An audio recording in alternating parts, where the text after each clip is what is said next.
Buen día, les invito a abrir sus Biblias en Génesis 47.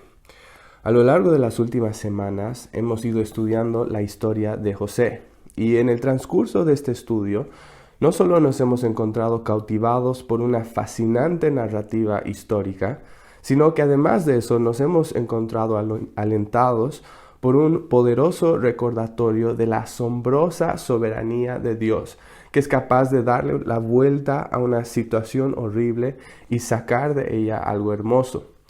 A su vez, hemos sido expuestos a algunos de los paralelos que existen entre la vida de José y la vida de Jesús, y esto ha servido para hacernos recuerdo de que la historia de José es parte de una historia más grande en la cual Dios está obrando sus planes redentores por medio de la persona de Jesucristo. ¿Dónde nos encontramos en Génesis 47 en la historia de redención? Bueno, recordemos que tras la caída de Adán y Eva hubo una ruptura en la relación que existía entre Dios y los hombres. Como resultado de esto, entró la muerte y la condenación eterna para todos los que mueren en un estado de pecado. Ahora, Dios podría habernos dejado en nuestra miseria porque es lo que merecíamos por nuestro pecado. Dios no estaba obligado en ningún sentido a mostrarnos misericordia. Pero en lugar de hacer esto, decide poner en marcha un plan para rescatar al hombre y restaurarlo nuevamente a un estado de bendición eterna. ¿Y cómo es que Dios efectúa este plan? Por medio de un Salvador. Un Salvador que, como indica Génesis 3:15, descendería de la mujer y le daría un golpe mortal a la serpiente, siendo él mismo herido por la serpiente en el proceso. ¿Y de qué nos está hablando esta profecía? Como vimos anteriormente, esta es la primera referencia a Cristo en toda la Biblia. Un día el Señor Jesucristo vendría a esta tierra para recibir en el lugar de sus escogidos la maldición que nos correspondía por nuestro pecado, para que nosotros, por medio de la fe, podamos ser limpiados de nuestra maldad, reconciliados con el Padre y restaurados nuevamente a un estado de bendición eterna. Es acerca de esa obra redentora que habla toda la Biblia, no solo el Nuevo Testamento, sino también el Antiguo Testamento. Y es acerca de eso que también nos habla el libro de Génesis. A partir del momento que Dios promete un Salvador, el resto del libro se enfoca en relatar la historia de cómo Dios va levantando esa descendencia por la cual vendría el Salvador y la cual sería canal de bendición para todas las naciones. Primero nos habla de Abraham, luego de Isaac, luego de Jacob y luego de los 12 hijos de Jacob que llegarían a ser las 12 tribus de Israel. Y es en medio de esa historia principal que aparece el relato de José. Recordarán que José nace en una familia un poco disfuncional. José es el hijo preferido de su padre y esto hace que sus hermanos lo odien intensamente. Y lo odian a tal punto que un día deciden deshacerse de él vendiéndolo como esclavo a un grupo de comerciantes madianitas quienes se lo llevan a Egipto. A lo largo de los próximos 13 años, José sufre como esclavo en numerosas tragedias en Egipto, pero Dios tiene un plan en medio de todo esto. Y al cabo de ese tiempo, Dios permite por una serie de sucesos que José sea elevado a una posición de poder como el segundo mandatario más importante en toda la tierra de Egipto. Dios al mismo tiempo le revela a José que habrían 7 años de gran abundancia, seguido de 7 años de gran hambruna que desolarían la tierra. Pero como consecuencia de las provisiones que José hace para esta crisis, Dios usa la vida de José no solo para salvar a la gente de su tiempo, sino también para mantener viva la esperanza de salvación en el Mesías.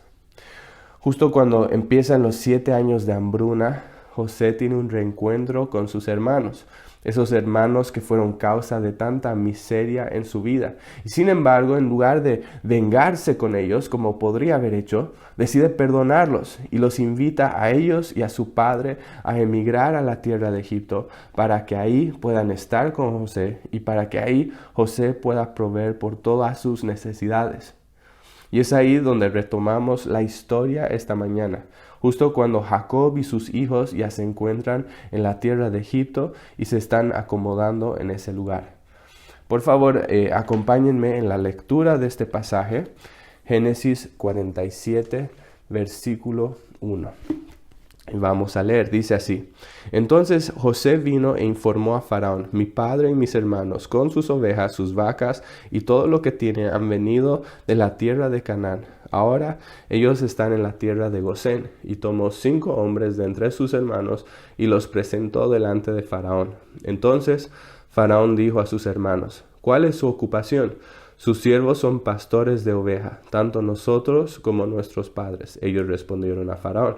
Dijeron también a Faraón: hemos venido a residir en esta tierra, porque no hay pasto para los rebaños de su siervo, pues el hambre es severa en la tierra de Canaán. Ahora pues permita que sus siervos habiten en la tierra de Gosén.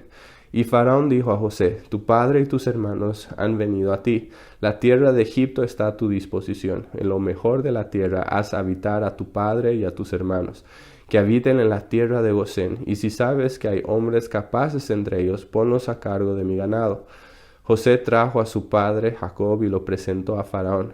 Jacob bendijo a Faraón, y Faraón preguntó a Jacob: ¿cuántos años tienes? Entonces Jacob respondió a Faraón: los años de mi peregrinación son 130 años. Pocos y malos han sido los años de mi vida, y no han alcanzado los años que mis padres vivieron en los días de su peregrinación. Y Jacob bendijo a Faraón y salió de su presencia. Así pues José estableció ahí a su padre y a sus hermanos, y les dio posesión en la tierra de Egipto, en lo mejor de la tierra, en la tierra de Ramsés, como Faraón había mandado. José proveyó de los alimentos a su padre y sus hermanos y a toda la casa de su padre, según el número de sus hijos. No había alimento en toda la tierra, de modo que el hambre era muy severa, y la tierra de Egipto y la tierra de Canaán desfallecían a causa del hambre. Y José recogió todo el dinero que había en la tierra de Egipto y en la tierra de Canaán a cambio del grano que le compraban, y José trajo el dinero a la casa de Faraón. Cuando se acabó el dinero en la tierra de Egipto y en la tierra de Canaán, todos los egipcios vinieron a José diciendo: denos alimento, pues ¿por qué hemos de morir delante de usted, ya que nuestro dinero se ha acabado? Entonces José dijo: entreguen sus ganados y yo les daré alimento por sus ganados, puesto que su dinero se ha acabado. Trajeron pues sus ganados a José, y José les dio pan a cambio de los caballos, las ovejas, las vacas y los asnos aquel año, y les proveyó de alimento a cambio de todos sus ganados. Y terminado aquel año, vinieron a él un segundo año y le dijeron: no encubriremos a mi señor que el dinero se ha acabado, y que el ganado pertenece a mi señor. No queda nada para mi señor, excepto nuestros cuerpos y nuestras tierras. ¿Por qué hemos de morir delante de sus ojos, tanto nosotros como nuestra tierra? Cómprenos a nosotros y a nuestra tierra a cambio de alimento, y nosotros y nuestras tierras seremos siervos de Faraón. Denos pues semilla para que vivamos y no muramos, y no quede la tierra desolada. Así compró José toda la tierra de Egipto para Faraón, pues los egipcios vendieron cada uno su campo, porque el hambre era severa sobre ellos. Y la tierra llegó a ser de Faraón. En cuanto a la gente, la hizo pasar a las ciudades desde un extremo de la frontera de Egipto hasta el otro. Solamente la tierra de los sacerdotes no compró, pues los sacerdotes tenían ración de parte de Faraón, y vivían de la ración que Faraón les daba. Por tanto, no vendieron su tierra. Entonces José dijo al pueblo: hoy los he comprado a ustedes y a sus tierras para Faraón. Ahora aquí hay semilla para ustedes. Vayan y siembren la tierra.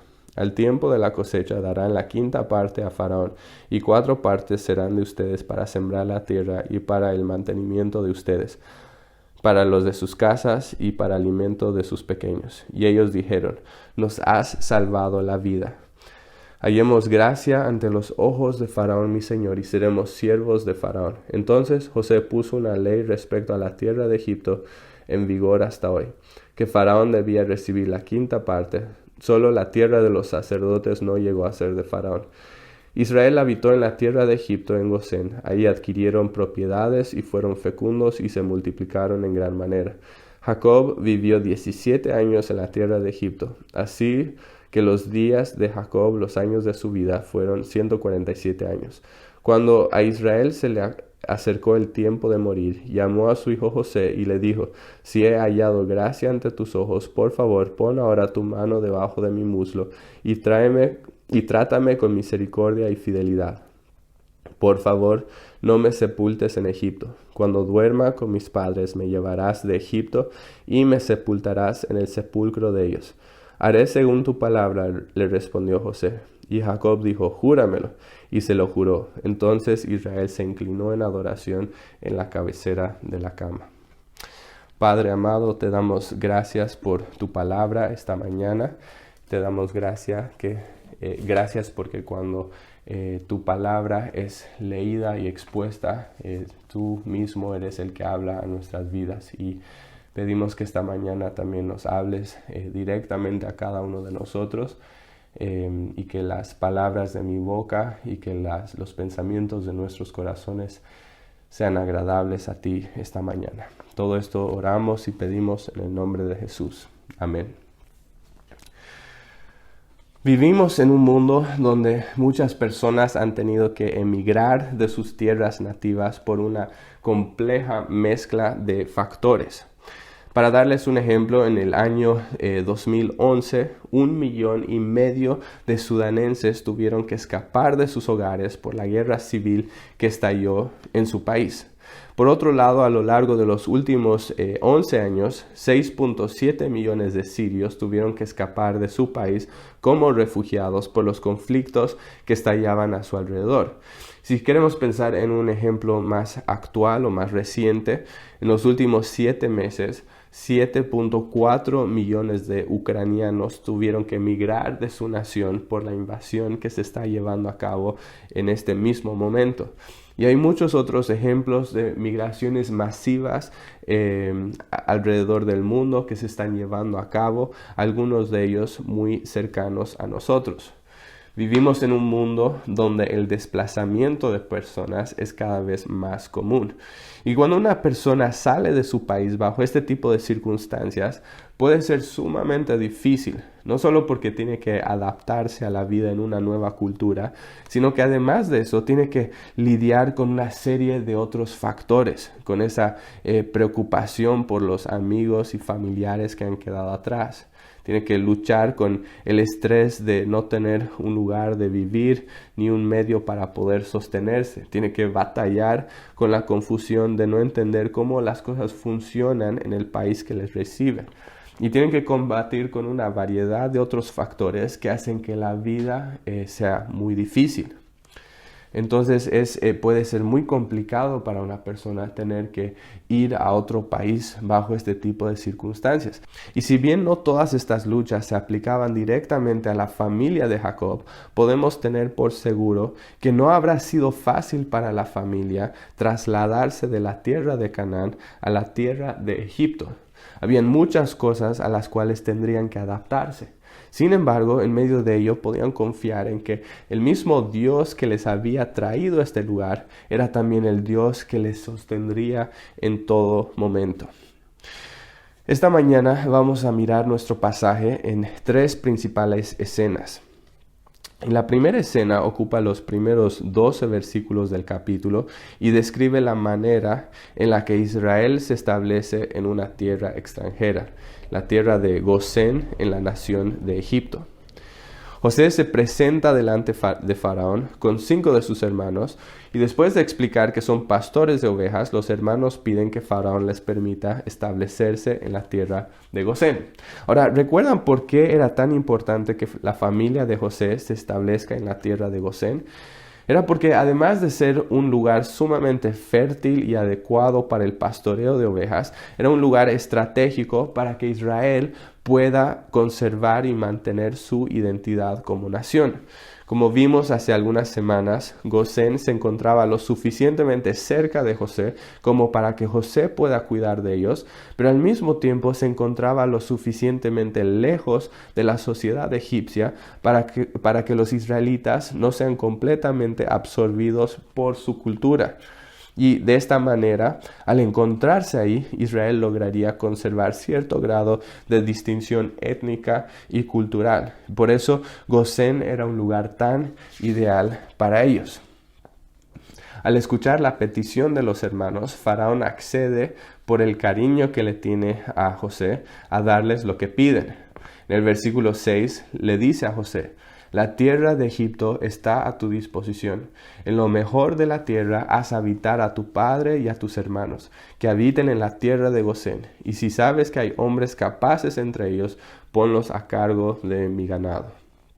A continuación, José lleva a su padre delante de Faraón y su padre lo bendice. Y entonces la escena termina explicando que Jacob y sus hermanos se establecen en la tierra de Egipto y que José provee por todas sus necesidades. Y ese es básicamente el resumen de esta breve sección. Ahora, antes de pasar a la siguiente escena, quisiera señalar que hay un punto de conexión entre la experiencia de Israel en este capítulo y la realidad en la cual se encuentra todo cristiano hoy en día. ¿A qué me refiero? Me refiero a que al igual que Israel, nosotros los cristianos también somos peregrinos en una tierra extranjera. En 1 Pedro 2:11, el apóstol se refiere a los cristianos como extranjeros y peregrinos.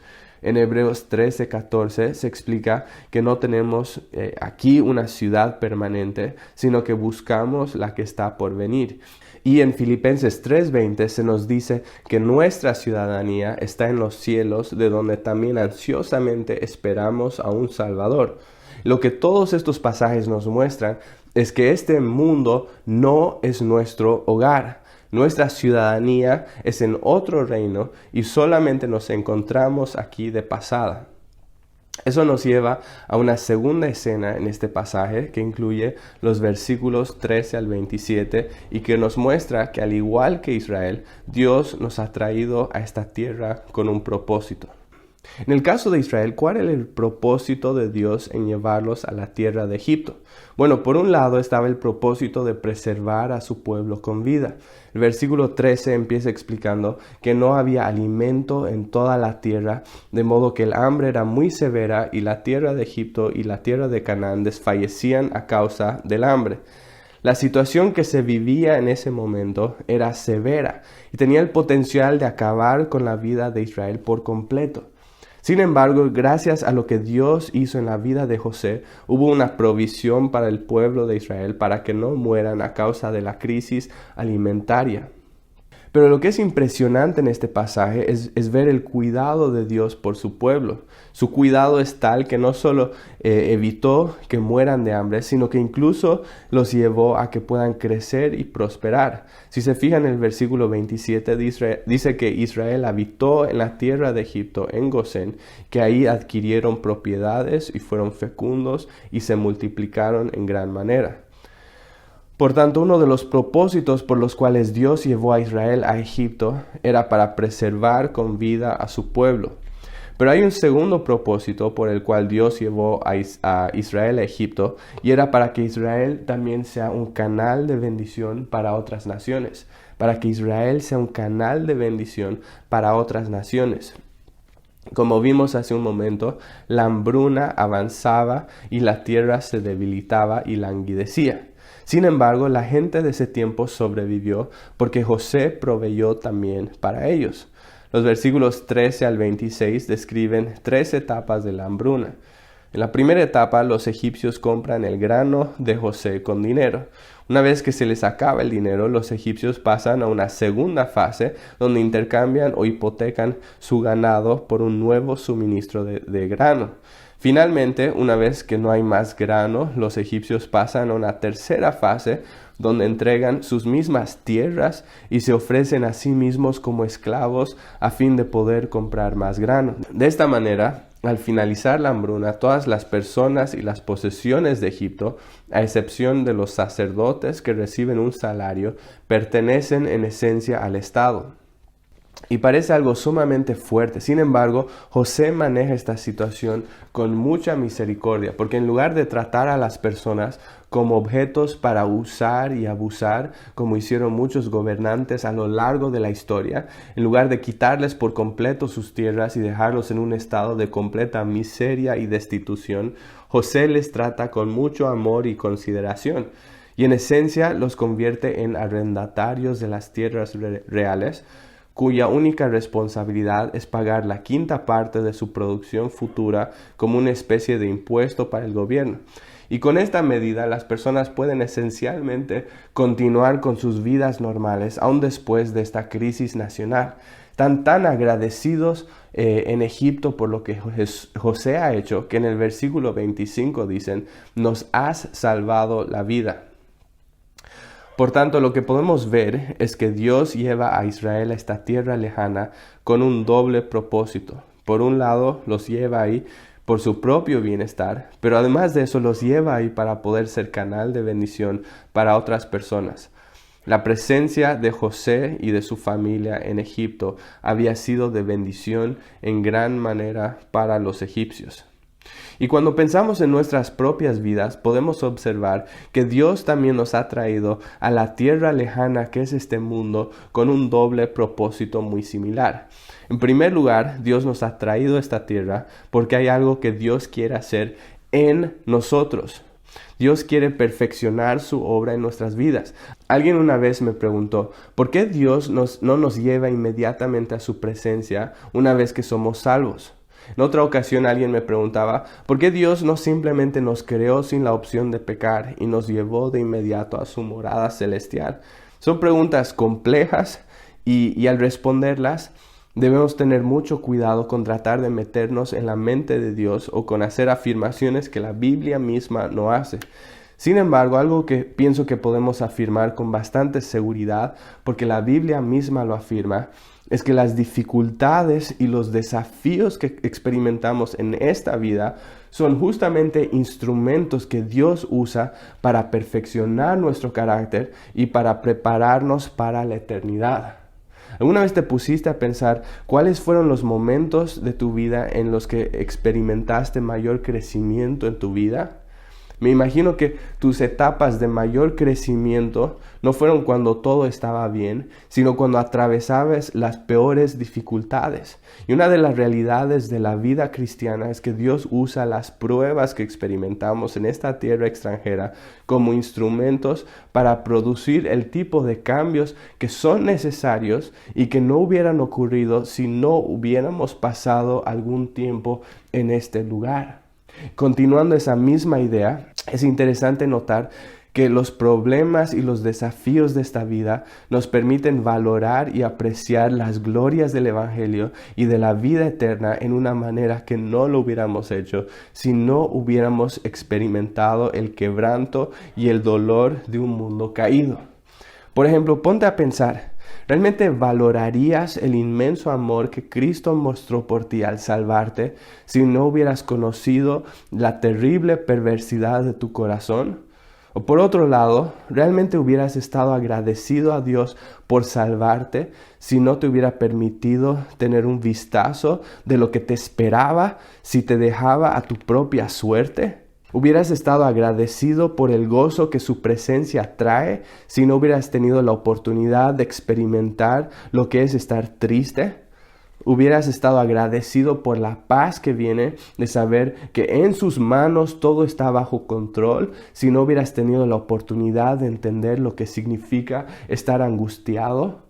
¿Verdaderamente hubieras valorado el privilegio de una vida eterna si nunca hubieras visto y experimentado la tragedia y la desesperanza de la muerte a tu alrededor?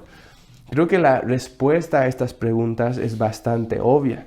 Y por lo tanto, una de las razones por las que Dios permite que vivamos en la tierra extranjera que es este mundo es para completar su obra en nosotros y para preparar nuestros corazones para realmente apreciar y valorar sus regalos eternos. Como Pablo dice en 2 Corintios 4:7, esta aflicción leve y pasajera está produciendo un eterno peso de gloria. Pero al igual que en el caso de Israel, hay un segundo propósito de por qué Dios permite que estemos en esta tierra extranjera. Y es porque Dios no solo quiere hacer algo en nosotros, sino que además quiere hacer algo a través de nosotros.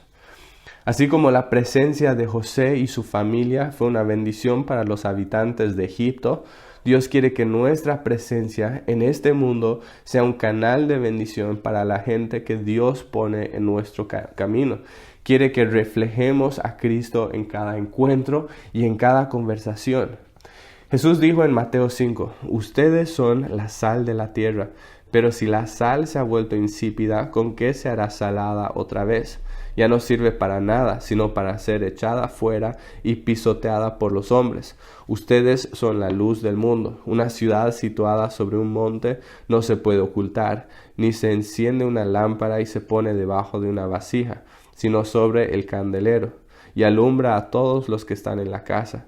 Así brille la luz de ustedes delante de los hombres, para que vean sus buenas acciones y glorifiquen a su Padre que está en los cielos. ¿Qué es lo que Jesús estaba haciendo al comparar a sus seguidores con la sal y la luz? Estaba manifestando con toda claridad que una de las razones por las que Dios nos ha puesto en este mundo es para tener una influencia sobre las vidas de las personas que nos rodean.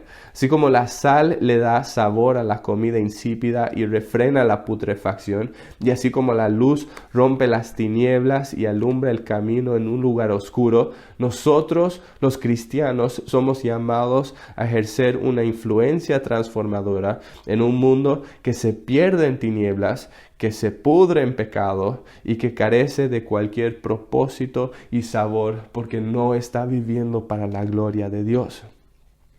Pero ¿saben qué tiene que pasar para que la sal y la luz puedan ejercer una influencia transformadora en su entorno?